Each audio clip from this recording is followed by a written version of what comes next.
is an interesting cycle that exists with all living things. Yeah. And then, of course, when you die, right? Plants eat meat. Right? Yeah. They That's consume. right. They're carnivores. Yeah, that's the thing. They consume all the dead animals that die near them. Yeah. And fungi. Hear me out. Level 1, level 4. I don't even know if I can get to level 4. Level 1, super little. Not bad, actually. Okay, level 2. Yeah, and fungi. Well, that's the other weird things, the mycelium that they use to communicate with. Well, that's another really interesting case of intelligence in nature, right? I mean, you've probably done shows on this, but the way they use mycelium to send nutrients to their children, or share them in the forest.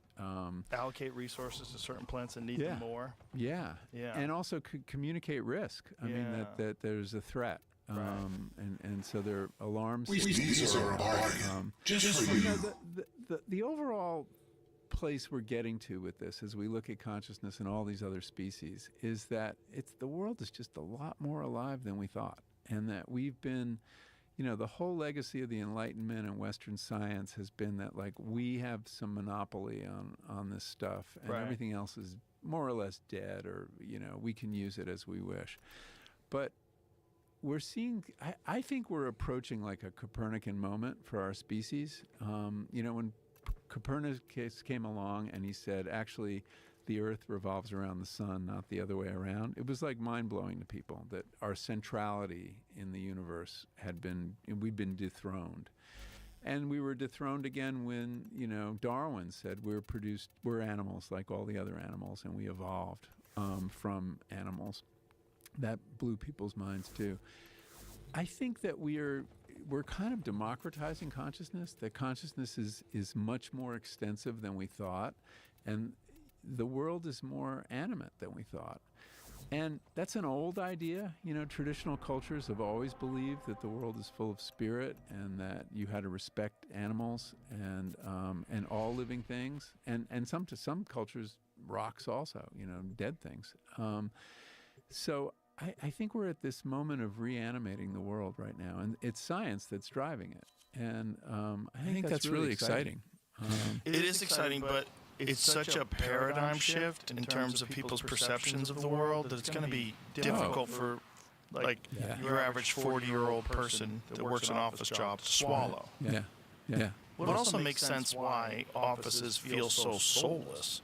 When you walk into a thing and everything is made out of synthetic material and plastics and metal, and it's all manufactured, and you're under these bullshit lights, and it just feels wrong. It doesn't feel alive. No, it feels alive at all. You might be just surrounded by things that don't have consciousness because they've been kind of stuffed into a form and stuck in place, rather than something that exists that works with the earth. Like soil is alive, right? Yeah. So, and there's another example. Soil's a lot more alive than we You're calculated survival probability. Now we know that there's a million critters in every. A low antenna operative is raiding this ship for supplies. You are here to distract the enemy. Who takes Trigger the alarm. water or pond water and he puts it in a jar. They have just shut down all systems. Leaves it there. I'm sending life support capsules your way. There's all these living things moving around it. See if you can find that guy on YouTube. I dug had a pond dug on my property, and I watched life come to this pond. It was just the whole Fallen enemies will drop crucial life support. Be on the It's lookout. just amazing. Like, how does it get there? Birds carry a lot of it in. Frogs carry a lot of it in.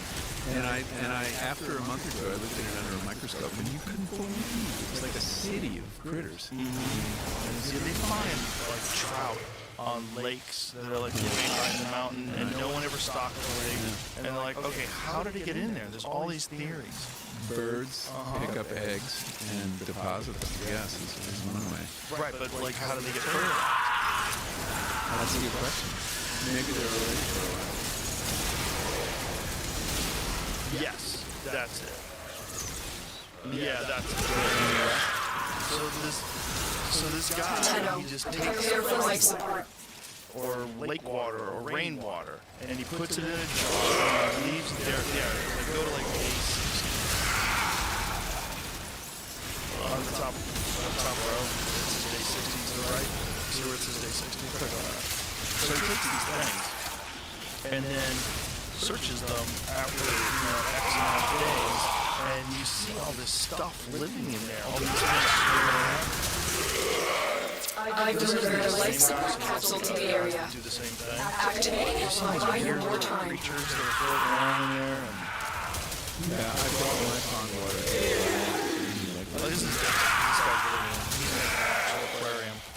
The guy that I saw was just essentially just figured out how to take a scoop of dirt and whatever is alive is in that dirt with some muddy water and put it in a jar and put more pond water in there and then just leave it. And then you saw this little crustaceans, little shrimp-looking things, and some of them are killing the other ones. So there's like a real ecosystem. Oh yeah, and it's just created like overnight. Yeah, It's very cool. So I think that this is like a trend of our time that's really important, that, we went from this idea of the dead world. Higher, ASAP. Hey, I'm gonna be home late again. Life support on the way. Find a costume for you, lad. Step-by-step guides? That we could exploit to this other, idea that it's much more animate. And of course that's the default for humans. All traditional cultures believe in animism, basically. It's also the default for kids, right? Kids think everything until we knock it out of school. yeah. And so it's very interesting to see science supporting this idea after all these years. I've delivered another life support capsule. Interesting is that it's happening at the same time that AI is becoming conscious. So we're under pressure from both sides. I mean, that we're getting these two things happening at once. That machines may soon be smarter than we are, may be conscious, although I don't think they can be conscious, but they can certainly make us think they're conscious. And then on the other hand, we have the animals who clearly are. And the research on animals is that they're down to plants, down to insects that have signs of. I would use the word sentience rather than consciousness, because consciousness implies interiority and the voice in your head and things like that.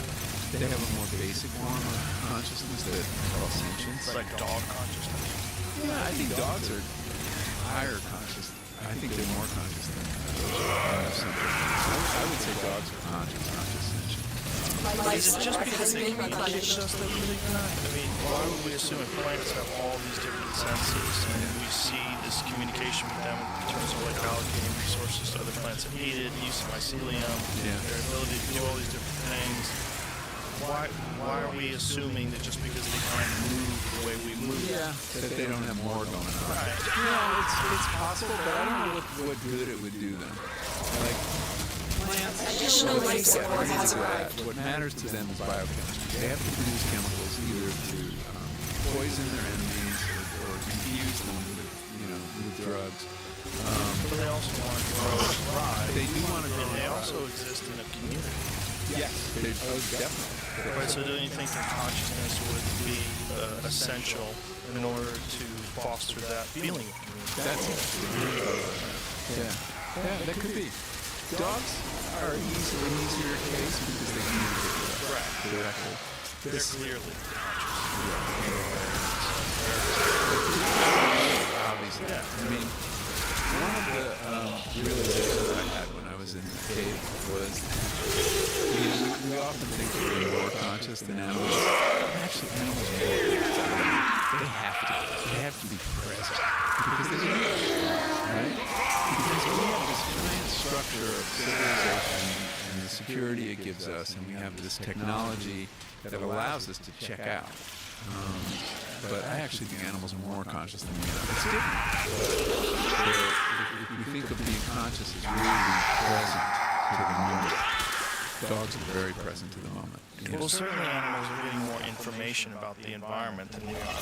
Yes. They have much better sense of smell, much better sense of hearing. There's a lot of different things that they can do. Animals can just tell when you're nervous. Oh, they really Another life support capsule is now available. creatures. Yeah, and we used to have more skills when we had to survive in the natural world, in nature. We, I mean, you see this with traditional, with tribes, indigenous tribes. Because they need it to survive. But anyway, so I think we're going to get to a point where we have to decide whose team we're on. Are we like with these machines that speak our language and speak in the first person and sound like us? Or are we with the animals that can feel and suffer and die? And I think that's going to be a big choice for us to make as a civilization. Why do you think that AI won't be conscious? The most interesting line of research, well, a couple reasons. The first is the idea that it can be conscious, which is very common in Silicon Valley. I talk to lots of people there, and they say, oh, it's just a matter of time. Some of that is confusion that intelligence and consciousness necessarily go together, and they're orthogonal, right? You know people who are conscious and not too intelligent. So it's not going to just come along with a variety of intelligence as these machines get more intelligent. But the belief that AI can be conscious is based on the metaphor crappiness. And that is that the brain is a kind of computer. And this is widely held. It's interesting to note that in history, whatever the cool cutting-edge technology was, brains were likened to that. So it was looms for a while, it was clocks for a while, it was telephone switchboards. Whatever was the cool technology, surely that's how brains work. Now it's computers. But think about it. Find your perfect tax expert, whatever your tax situation might be. Hand off your taxes to an expert who gets you with TurboTax Expert Full Service. Can't believe the sleep apnea exists. So I almost made the dumbest mistake of my life. Got this one. In a computer, you have this sharp distinction between hardware and software. That's the key to their success. And you could run the same program on any number of different hardware. They're interchangeable. There's no distinction between hardware and software. Every experience you have, every memory is a physical change to the brain, to the way it's wired. We start out with all these connections and they get pruned as we grow up. Every brain is shaped by its experience. So this idea that you could separate, that consciousness is some kind of software that you could run on other things besides meat, I just think doesn't hold up. Well, if the universe is experiencing itself subjectively through consciousness, why does it have to be only by Life support activated. consciousness? Why doesn't have to? If there is a technology that is invented that essentially does all the things and also interacts with consciousness, the consciousness of the universe. Yeah, I mean, hypothetically, the universe is conscious. We are using the mind as essentially an antenna to tune into consciousness. other things could tune in. Yes, absolutely. But it's also likely that if we are ever visited by aliens, that they will have some kind of consciousness, and it may not be meat-based. Right. What maybe at one point in time it was. They realized there were biological limitations in terms of its ability to evolve that could be far surpassed with technology. That or just evolved in a different way, or they're challenged. When you are ready, go to The extraction. other reason I don't see it happening with computers as we know them, because that's the debate now, whether these computers are large language models in the next generation can be conscious, is that the research that I found most persuasive about consciousness is basically has consciousness beginning with humans. In other words, it's embodied. And Another life support capsule is now available. the brain exists to keep the body alive, not the other way around. Although we can, since we identify with our head, where most of our senses are, we lose track of that. And the body speaks to the brain in feelings, right? Feelings of hunger, itchiness, warmth, cold, but also feelings of shame, social standing is not anyway, you have these feelings, they depend on the body. Another job well executed. Weight if you're not vulnerable. Your body isn't vulnerable. And probably mortal. So consciousness is embodied in a really critical way. And computers are not. Now, robots will be. And I actually interview a guy, a scientist at USC, who is trying to make a vulnerable robot.